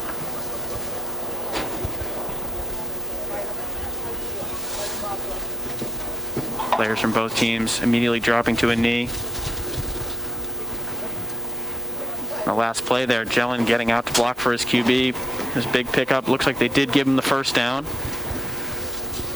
Players slowly rising to their feet again. And when we resume, it'll be 4:38 left in the third quarter. Still scored, tied, you could say, 7-7. The injured player for Westford is now on his feet. That was number 30, Anthony Rudeman. He is now walking completely on his own power, so you'll like to see that. And we're going to pick up where we left off here with a CC first down. You're going to the line of scrimmage on the Westford 13-yard line. Striking distance here. Jennings shotgun. He's going to throw into Ryan McCullough over the head of McCullough. Didn't really have a chance to make a play there. Ryan McCullough. 2nd and 10. Would have been a tough pass trying to get over the linebackers, but underneath the cornerbacks and down in time to get it into Ryan McCullough's hands. Tough play there. You don't see the Patriots throw too often, much less throw downfield. Run game is usually the way that they play these situations. It did look like Jennings was kind of telegraphing that pass to McCullough there. Nonetheless, brings up 2nd and 10, the 13. Jennings hands it off to Brian Jennings, who gets met instantly at the line of scrimmage. Tough break there for CC. Brian Jennings hadn't seen too many offensive snaps tonight, primarily on defense. After an impressive stint last week, running the ball late in the game against Acton Boxborough. Fortunately for him, his first run will be negative yards. But the Jennings to Jennings combo should not be slept on, as the kids would say. Big 3rd and 10 right here for the Patriots. Under 4 minutes to play here in a tie ball game in the third quarter. Jennings shotgun got Tyler Jamo on the slot. 2 guys covered Jamo right here. Jennings rolling to the left. He's got Jelen. He's over the griddle to Jamo, who dives to make the play, but it's incomplete. You have got to be kidding me. I mean, from all the way up in this press box, you could see Jamo's jersey being tugged in all kinds of directions. He wanted a call. The entire CC bench wanted a call. And Jamo's a competitive player. It's understandable to see the emotion, but he is frustrated right now and having a word with the referee. Chuck Moreau wisely getting him off the field before any kind of penalty sets him further back. Looks like we are going to see our first field goal attempt of, I want to say, the season so far, at least for the Patriots side of the ball. As we know, Acton Boxborough took a field goal to basically seal the fate of CC last week, as Will Law is set to kick a field goal that'll be about 31 yards here. 31 yards. Will Law. Come on, young fella. The kick is up. The kick is good. And the Patriots take a 10-7 lead. The stadium 31 left in the third quarter. Stadium erupting into bedlam. Not almost rarer than a touchdown is a made field goal, much less from 31 yards. Well, Law, take a bow, son. And from the days when I used to play elementary school soccer with Will Law back in the day, he had always had a massive cannon of a leg, so not surprising to see that one go through there. Love it. absolutely love it. Patriots jump out to a 10-7 lead after both teams got a chance in the third quarter. Patriots strike first in the second half. And a good response there, going the length of the field. I'd like to shout out Ennis. Let me know that he heard the Miss Picard shout out. Appreciated that one. Any more shout out suggestions? Let us know. As we have 15 minutes and 31 seconds left of game time to deliver them to you. The lights are in full force here. Truly a Friday Night Lights in April with some snow flurries. A little wrinkle there for you. Will Law, the hero right now, set to kick off to the Grey Ghosts. The kick from Law, another squib kick, and it is fair caught at the Westford 33. Elijah Williams jogging back out onto the field just to confirm that it is his left calf Achilles area that is in question tonight. Not sure if his right ankle is still bothering him from the Acton Boxborough game, but a new hefty layer of tape cocoons his left Achilles and calf area. He's back out on the field now for this first possession. Let's hope he's doing all right. Big player for the CC team, both sides of the ball. Damini Company now playing with a deficit. McCormick in motion. The swing pass is faked. Damini looking deep. And it is picked off. Cooper Hill. The absolute Mayo Kennedy and caught the ball. Cooper Hill with the play. Cooper Hill. Interception for the Patriots. Cooper Hill with a huge pick there over the middle. They tried to be doing the same thing as my friend here, Austin, would say. Fool me once, shame on you. Fool me twice, shame on me. You're not going to fall for it a third time. Patriots reading that one all the way. Cooper Hill with a man on his back comes down with it. Unbelievable. He's not a wide out, but he looked like one there. And actually, it looked like the defender was the one trying to break up the wide receiver, was the one trying to break up the pass. A little roll reversal, and Cooper Hill wins that battle. Huge turn of events here. The Patriots will take over on their own 35. Jennings Company back with the ball. Jennings scampers up the middle. Flag is tossed. Jennings picked up 4 yards. We'll see what happens with flag. And they're going to say it is a holding on the Patriots.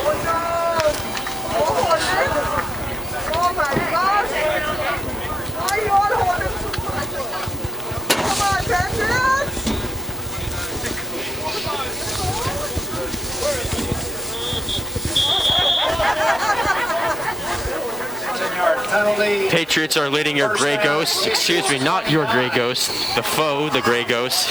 Patriots leading 10-7 with 3:10 left in the third quarter. Trips to the right here for Jennings.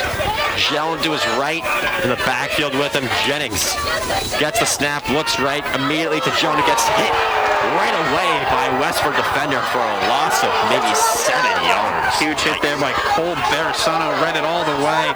And one thing you did mention there is sort of an afterthought on that last drive is Jennings tends to telegraph his movements a little bit.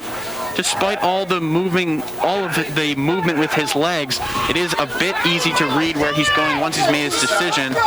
Something to keep an eye on. It can cause turnovers if the defense learns too much. But for now, it's just a loss of 7 yards. Patriots, after a big interception, faced with a 2nd and 17 on their third series of this third quarter. 2 minutes left before we enter the fourth quarter. CC definitely taking their time to snap the ball here. Jennings finally gets it. Quick passage of Mo in the slant. Gets out to the 31-yard line of CC, a pickup of 7 or 8 yards. I like the play call there. Just try to get him back towards that original line of scrimmage. They'll set up about a 3rd and 12 or maybe even longer, 3rd and 14. But Jennings should get his confidence back. Quick pass there over the middle to Mo.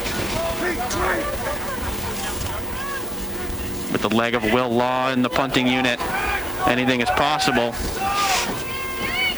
But you have to imagine they probably defer to their punter anyway. 3rd and 14 here. Jennings stepping up the pocket, takes a hit. And the pass is short for John Keeler, and Jennings took a massive shot in the midsection. He is limping up but on his feet. Well, if there was any doubt whether or not they were going to go for it there, now Jennings trying to shake it off, run it off, jog it off, you could say. As he gets closer to the sideline, his leg appears to be bothering him more and more. We hope he's all right. But for now, they will punt it away. Grey Ghosts line up at about their own 40-yard line. Will Law to punt. Will Law, the punt is up.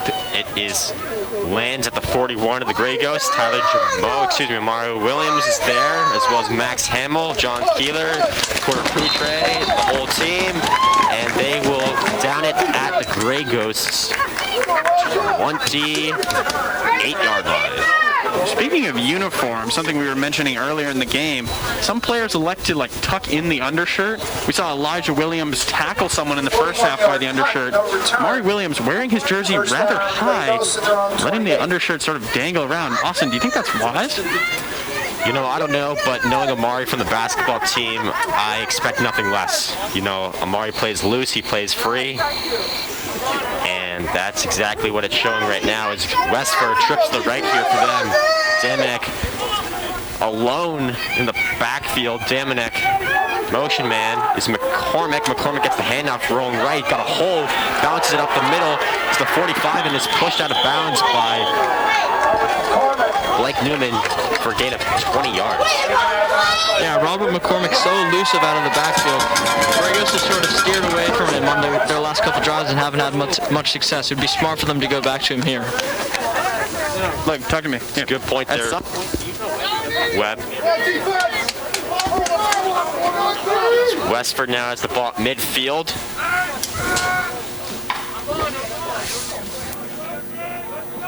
Shotgun here for Damanek. Once again, the lone man in the backfield delivers the pass out there to Kennedy, who is met by Cooper Hill, a pickup of 5 yards. Charlie Robichaux in there on the stop as well. Robichaux's a little gimpy. Ryan Jennings on the stop after a 5-yard gain. Despite having a torn bicep, partially torn bicep, seems to be something in the lower half of his body bothering him now. As a team, both teams push towards a postseason contention. Always hate to see injuries sort of nagging on players. It's the worst part of any sport. Any sports fan or player will tell you that. 25 seconds left in the third quarter. Westford, wildcat formation here for McCormick, who's going to bounce it to the left, make James Maloney fall, but will ultimately only get 2 yards as Robichaux once again slow to get up. Patriots 44. Yeah, now Eddie Jellin subbing in for Charlie Robichaux. Captain coming to the sideline. Jellin doesn't see too many snaps on the defensive side of the ball, but anyone who knows Eddie Jellin knows how much of an athlete that guy is. He can play any position on this field, I'm sure. He can play it just about as athletic and as good as anybody. 3rd and 4 here for Westford Damanek. And they're going to call a full start on Westford. Westford trying to get the play off before the quarter ended, and that bites them. As instead of a 3rd and 4, it'll move them back to a 3rd and 9. It's a 3rd and 9. Stops the momentum they had acquired on the first couple snaps here, moving the ball quite efficiently for about 15 to 20 yards on this possession. Backing them up 5, sort of hits the reset button just 11 seconds before the end of the third quarter. Damanek shotgun, 4 wide receivers on display here for Westford. Damany reading the play call from his bench. Shotgun snap, Damany dropping back, left-hand sideline, and it is out of the reach. Max Hamill once again with good coverage on the sideline, and this will be 4th and 9. Neither team really throwing the ball too often, but both teams have found little success down the sideline. DB's having a good day today, defending the pass out wide. More success in the middle, you could say, for both teams. 7 seconds before, due to the incompletion, this punt will fly before the end of this third quarter. Punt is low, as the snap is. The punt is off. Jamo's going to field it at his own 19-yard line. Makes a juke move. Now gets to the left-hand sideline. Still on his feet. Makes a cutback. Jamo gets out to his own 33. He made a lot out of nothing there. And that will take us to the end of the third quarter. The Patriots with the momentum. A score here from Memorial Field. Your Patriots of Concord Carlisle 10. The Westford Grey Ghosts 7. We'll take a quick break. We'll be right back with fourth quarter action. Don't go anywhere. This one is far from over. You don't want to miss it.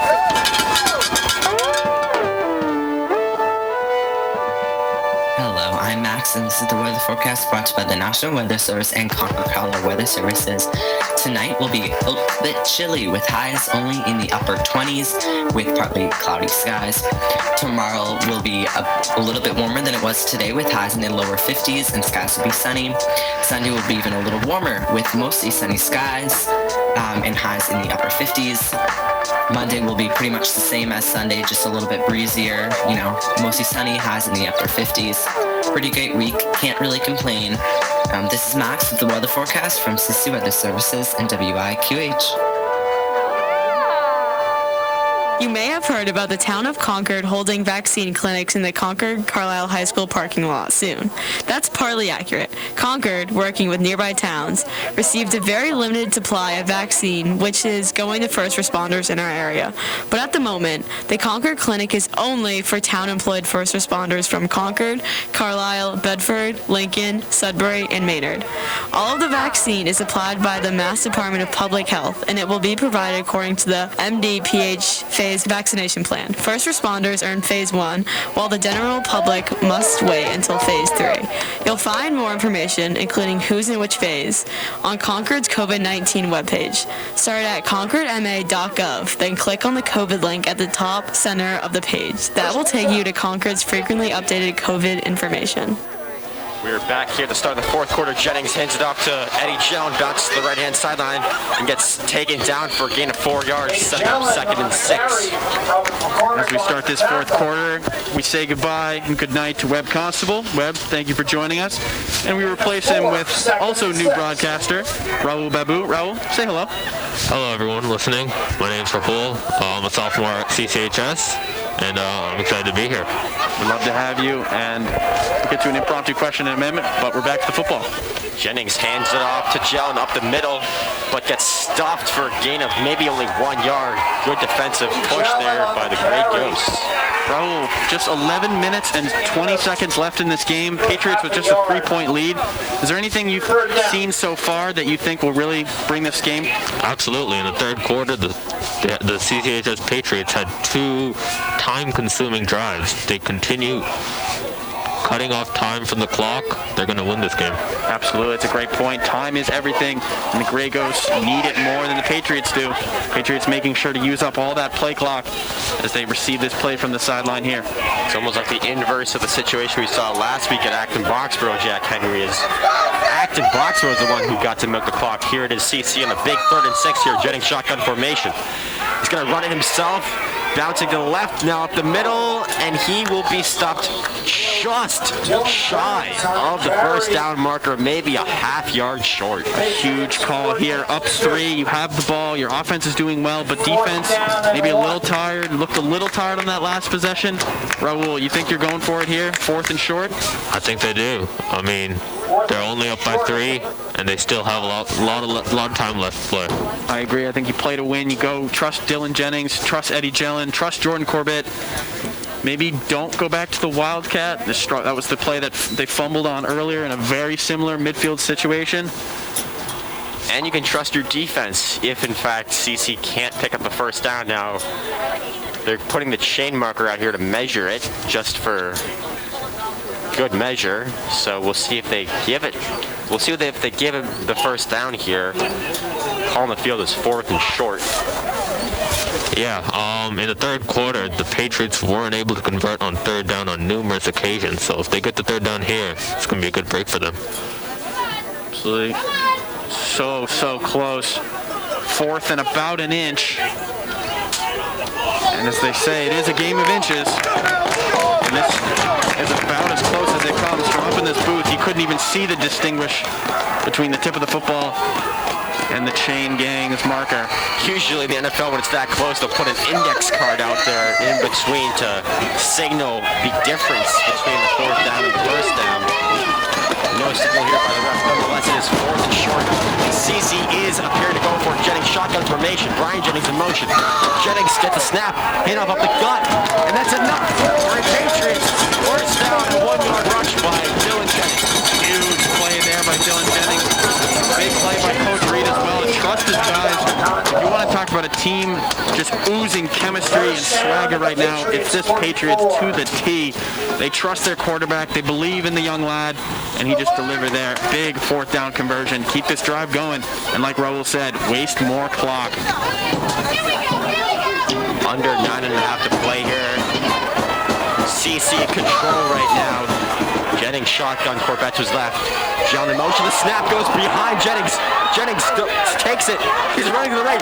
Just throw it out of bounds, Jennings. No. He'll run it out of bounds and will suffer the 9 yard loss.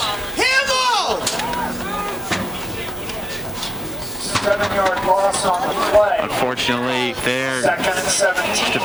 Dylan Jennings almost in a panic ran that ball towards the sideline. You're right, he probably should have just thrown it out of bounds, taken the loss, or taken the incompletion, but instead it'll back them way up. Looks about a 2nd and 17, or even worse. It is easy for us to say, as you know, we're in the booth here. We aren't getting chased by 5 guys who want to tackle us. Absolutely. Nonetheless, 6-yard loss there for Jennings, setting up 2nd and 16. 9:09 left to play. CC up 10-7. It was impressive that he even picked that ball up as well. Yes. That was a very hard thing to do on the run.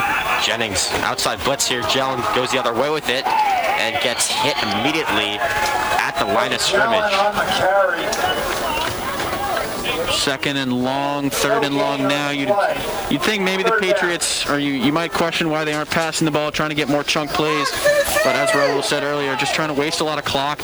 They trust their defense. The more time, or the less time they give this Grey Ghost offense, the more like deep plays that they'll have to pull out of their offensive playbook.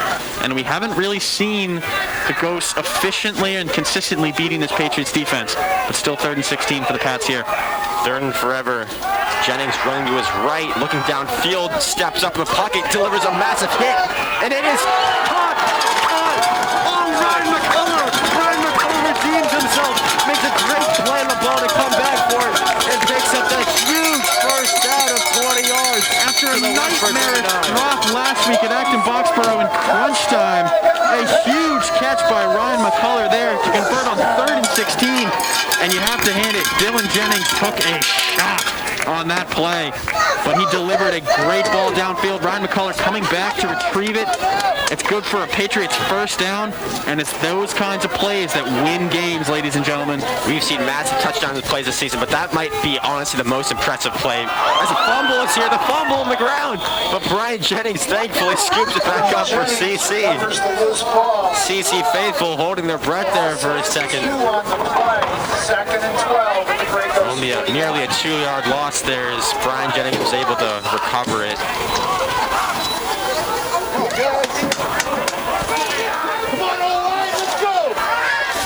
It'll be under 7.5 minutes by the time CC takes this next snap in Grey Ghost territory.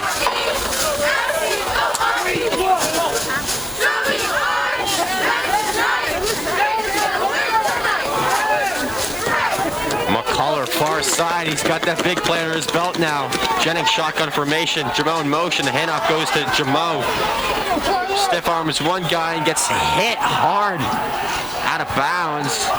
Not going anywhere. A gainage of 0 yards, setting up 3rd and 12.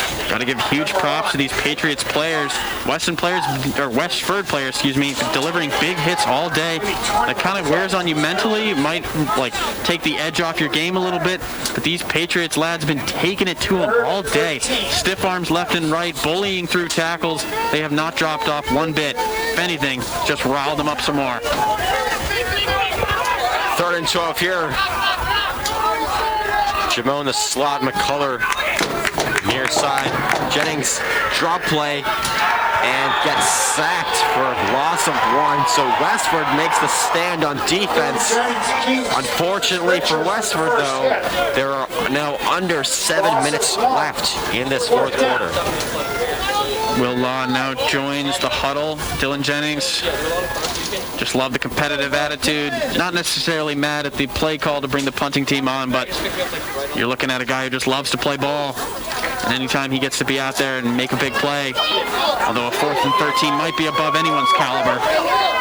Kennedy and McCormick back for Westford to field this imminent punt. Will Law, the punt is up. It is a high punt. And it is caught by Kennedy, who did not fair catch it. As Green was there to meet him to say, buddy, you aren't going anywhere. So Westford will start this drive at their own 13-yard line. Sort of a strange play. The punt return, didn't call for a fair catch, fielded it right in between of 5 players barking in his face. And good job to hold on to it, but interesting call there, or interesting decision rather, from the captain Kennedy not to fair catch, and ended up with a few more bruises than he would have had he signaled for the fair catch. Fourth quarter mask break is upon us. Players getting a chance to catch their breath, get some water, talk things over. Patriots leading 10-7. In this barn burner matchup. Both teams entering today 1-2 on the season, but both losses coming against the ever-talented Acton Boxborough and Lincoln Sudbury. This is the first matchup of the season. Both teams know that this game has heavy playoff implications, as the winner would move to 500, and the loser further and further from the goal of DCL champion. Tough starting field position here for Westford. Besides that one long 80-yard touchdown play, they haven't manifested anything consistent on the offensive side of the football. And with only 6 minutes and 20 seconds left here, you have to think if CC can make this stop right here, they have the absolute driver's seat to a victory. But Westford has been gutsy throwing it deep, so let's see if CCHS can capitalize on that. That's right, Rahul. Westford has been known to take some deep shots down the sideline in this game, with good coverage by Max Hamill and Cooper Hill for the most part. Despite a big graduating class, Hill and Hamill filling in those roles as DBs quite well this season. Dominic.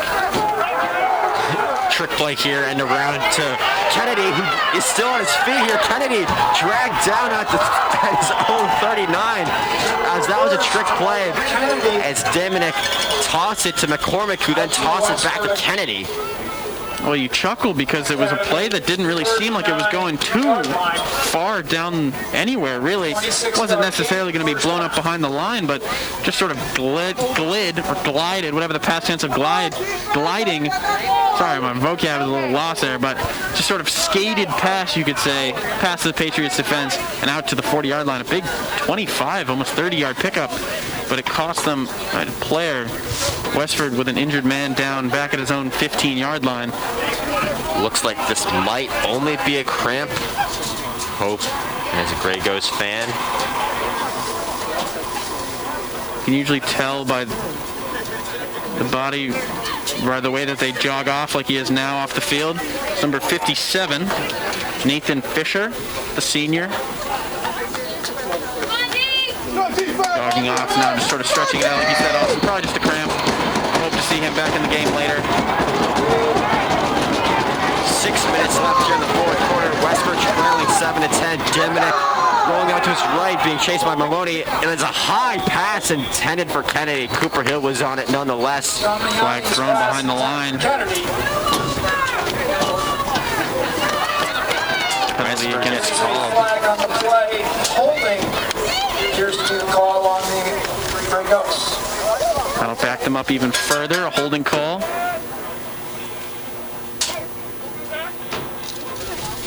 5:57 left in this ball game. Unless, of course, we do have overtime action, which is would not be impossible. Just a field goal away from tying this game as the Ghosts. We're yet to see a field goal from their team, but in case you're just joining us, a monumental milestone for the young Will Law, who converted from 31 yards on the field goal attempt to extend their lead from 7s to the current 10-7 we have now. So we know he's capable. Damini, shotgun here. Good protection up the middle. He finds his man and lowers the shoulder. Number 9, William Rudeman, making some noise up the middle. And after a 2nd and 22, a gain of 20 yards all the way to the Westford 47. It'll be 3rd and short. Last time they attempted a play like that, it was picked off by Cooper Hill late in the 3rd quarter. But rewriting their wrongs here. All that matters is this drive here, and they're moving it well. Damini, shotgun formation, hands it off to McCormick. The jitterbug will get stopped. And this will set up 4th and 1. Excuse me, it'll actually be 3rd and 1. I got ahead of myself. Jason Liu working on the inside there. Somebody missed a blocker. Liu sent him flying because he was unmarked into the backfield. Unable to bring him down, but definitely slowed his momentum. Helped his teammate stop him short of the first down. It is 3rd down. Under 5 minutes of play here from Memorial Field. Westford down 7-10. Damini, shotgun formation. Hands it up to McCormick, who races up the gut enough for a first down into CC territory. Pick up of 4 yards. Patriots dropping off a little bit of the penetration they've had that was working so well for them in the first quarter.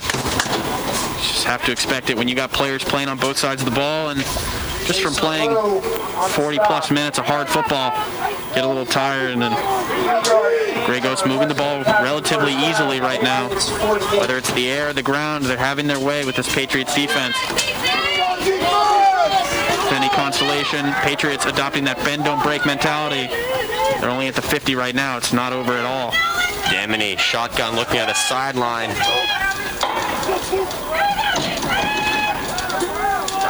Snap is set. Damini drops back over the middle. He's got his man Kennedy, and it's caught.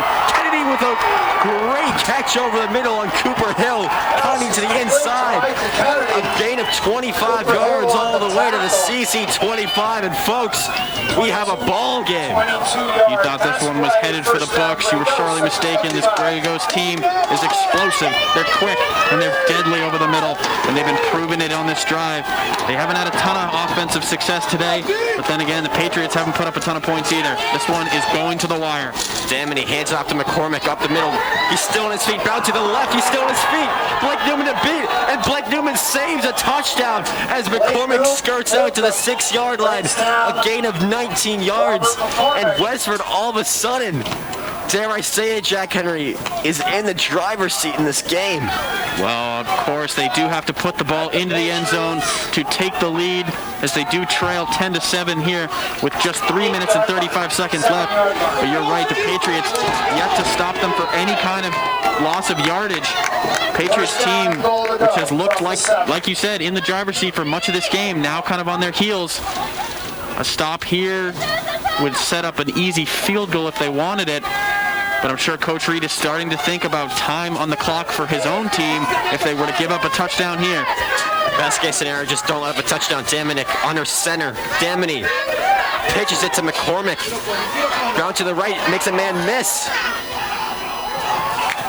And McCormick travels to the 3 or 4 yard line of CC with under 3 minutes left on the clock here. It's a nail biter. As we've seen in some high school football matches over the years, time seems to get away from teams a little bit, and things come down to the wire. As they've gotten closer to this end zone, Westford taking their time a little bit more, rightfully so, not trying to leave any time for the Patriots should they convert a field goal or a touchdown. But 2 minutes and 30 seconds is not a lot of time, heading towards the double digits in the seconds. If you want to get crafty, I'm sure Mr. Kranz will be pleased with that one. That's right. Damini shotgun formation at the 4 yard line. Kennedy in motion. He gets the handoff, cuts back middle, and is stopped at the 2 or 3 yard line. Tough to see from this angle. Max Max Hamill with a great shoestring tackle there. The large wide out took the ball out of the backfield. Looked like he was headed right for the end zone. But Max Hamill said, not yet. Good sir. Under 2 minutes now in the game. Oh boy, it is 3rd and goal from the CC2. Westford is striking. 1:45 left to play in this 4th quarter. Westford down 3. Can CC get a stop? Demi to Stephenson. McCormick up the middle. Touchdown. Westford scores a touchdown and takes the lead with 1:41 left in this game. Well, that drive started back on about their own 20-yard line, and they made quick work of this Patriots defense. A lot of heads hanging on the sideline as they played a really good 40 minutes of football today, but just letting off the gas at the end. Kind of endurance running out. We talked about it before. Hard-hitting teams find a way to wear you out. Right now, as the extra point goes up, this is a big extra point. That's right, Jack Henry. Crucial extra point here. Kicker number Mark Black and Blank. This kick is up and it's good. Big extra point pushes it to a 4-point lead. Now the Patriots require a touchdown. Patriots fans, don't worry. If there's one team over the years that is known for explosive plays, it is this one. Tyler Jamo out wide, Eddie Jellin in the backfield. We've seen Jordan Corbett bust for big runs on that Waltham team. And Dylan Jennings, he may be young, but he is about as competitive as they come, and he is poised for a comeback here. Do not fret. I can feel it now. Patriots fans, they're down 4, but they've got 1:41, and it'll start right here with Tyler Jamo and Max Hamill. You are listening to Concord College iteration of this football game on 88.3 FM, WIQH Concord, and also airing on Minuteman Media Network. 1:41 left on the clock here. CC trailing Westford 10-14 after having the lead for most of the game. After this game, we will have highlights recapping all the action from here. You will not want to miss it after. The kickoff is up. It is a squib kick. It is fielded by Jamota's 25. Not much room to work with. Cuts back and gets spun down, fighting for extra yardage at his own 34. So the Patriots will have to travel 66 yards in 1 minute and 35 seconds. Time is everything right now. The CC Patriots need big chunk plays. This offense is predicated on the run game, so it'll be an uphill climb here. As we were talking about before, with about 10 minutes left, we were saying how it was great the Patriots were wasting clock, forcing this Westford team to move quickly. And they did move quickly, but of course, it was never supposed to end in a touchdown. Jennings alone in the backfield. Quick out to Tyler Jamo up the sideline. Makes a man miss. Another man miss at the 45, the 40.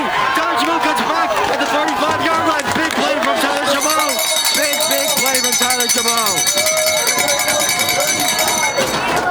Tyler Jamo exploding down the right side. What would have been a 5-yard out route turned into a 35-yard huge completion. And that is exactly what Patriots fans needed. 1:20 left in the game. They're moving this ball quickly. Folks, it cannot be overstated. Tyler Jamo made that play. That is a massive swing in this ball game. Tyler Jamo in the slot now. Jennings shotgun formation. Eddie John in motion. Jennings rolling out to his right. Cuts back middle. He's got a lane to the left. Lowers his shoulder. He's got a gain for 7 yards. The clock stops at 57 seconds for the moment being. And it looks like CC will take a timeout. 57 seconds remain in this one. Concord Carlisle Patriots trailing by 4 to the Westford Academy Grey Ghosts. It does not get much better than this. We've seen some close games over the years go the Patriots' way here on Memorial Field. But either way, they're putting up a good fight here. This Patriots team has been in the driver's seat for much of this game, if not all of it. Even though it was 7-7 for much of that middle period, it always seemed like the Patriots knew what they were doing, had a plan, had an agenda they were going to inevitably enact. But just like that, Westford responding with a touchdown drive, an impressive one at that, lasting much of the 4th quarter, now leaves the Patriots with 57 seconds to make up that 4-point gap. And they'll have to do it on 2nd and 4 from the Grey Ghost 29. now the momentum's on the Patriots side now. Play after play, they've made huge performances now. Absolutely. Like we said before they started this drive, explosive plays are in their DNA, and no deeper than that, man. Tyler Jamo, big 50-yard touchdown last week against Acton Boxborough. Eddie Jelen had a 60-plus yard touchdown run. Jordan Corbett a few weeks ago, a 50-plus yard touchdown run. Ladies and gentlemen, put your seatbelts on. Let's go. Here we go. Jennings shotgun formation. Snap is there. Jennings up the middle. He's running it himself. He blasts forward, and that should be enough for a first down. That is enough for a first down all the way to Westford 24-yard line. 51 seconds left here. Patriots still down by 4 points. They're moving the chains so the clock will stop temporarily. It's not an NFL rule. And now it starts again as they set the line of scrimmage marker. 48 seconds, 47 seconds. Be first and 10 from the 25. Jumbo in the near slot. Jennings drops back to pass. Goes back to left hand side. He's got Eddie Jelen. Eddie Jelen. And the ball is short. The ball is thrown short. Jennings threw it short. Eddie Jelen in 10 yards of space would have been the easiest touchdown of his career. Jennings, the moment getting to him a little bit, underthrew it by about 2 or 3 yards. Jelen never had a chance, but Patriots fans, I hope it doesn't come down to that. The young quarterback, he'll want that one back tenfold. There's still time on the clock, still the 24-yard line of the Grey Ghosts. Third, it's 36 seconds left, still 2nd and 10, although the scoreboard says 2nd and 25 for whatever reason. It's 2nd and 10. Jennings shotgun formation, trips to the left. Jennings rolling out himself, up the middle, plows ahead, getting kind of nowhere. A gain of only 1 yard. That's a brutal play call as the Patriots are going to be forced to call a timeout. With 28 seconds left. Trying to push this ball ahead with Dylan Jennings. Fortunately, a field goal wouldn't do them any good here. They need to start pushing it wide again. On that last play when Jelen was wide open, it was Jennings who rolled out to his left and kind of pulled the cornerback away. Been saying it all night. The more you run this quarterback, the more they have to respect his legs. And I think that's exactly why Jelen was wide open, was because they were worried about Jennings taking off for a big play. I'd like to see the Patriots roll him out wide again. They've been most effective on passing the ball when Jennings rolls out and the receivers run across the field.